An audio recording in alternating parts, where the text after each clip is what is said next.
And here's how to find out things about your parents. And I'm going to use my chart and my mother's chart to demonstrate this.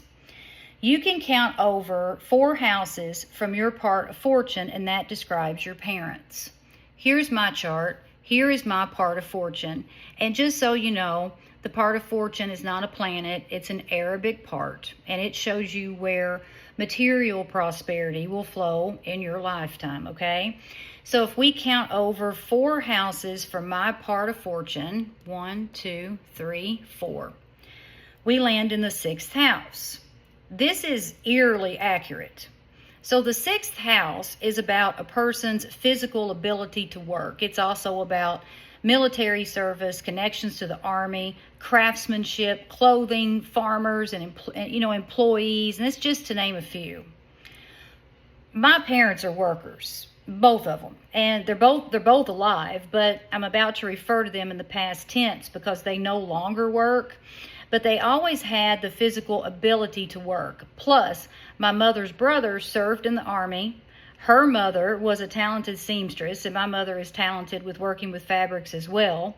My father was a master craftsman. He worked in industrial and commercial construction. He owned the company, and he had many employees. Now, so that absolutely, that hits. Now, here's a twist, and it's sad, actually, but I want you to see the power of free will. A person can override their natal chart through free will, and my mother certainly did that. Here's my mother's chart. It was not her calling to make money. Her 2nd house is blank, but she has 3 planets plus her vertex in the 8th house. 8th house is other people's money, and vertex in the 8th house is highly indicative of receiving financial windfalls from other people. So clearly, she wasn't meant to make money. She was meant to have it. But she lived in fear.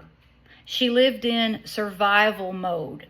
She worked in physically hard manual labor positions and low-paying positions at that. And God's sake, she has Jupiter in her 10th house. I mean, it wasn't her lot in life to make money, but she could. I mean, she was positioned for more than what she settled for.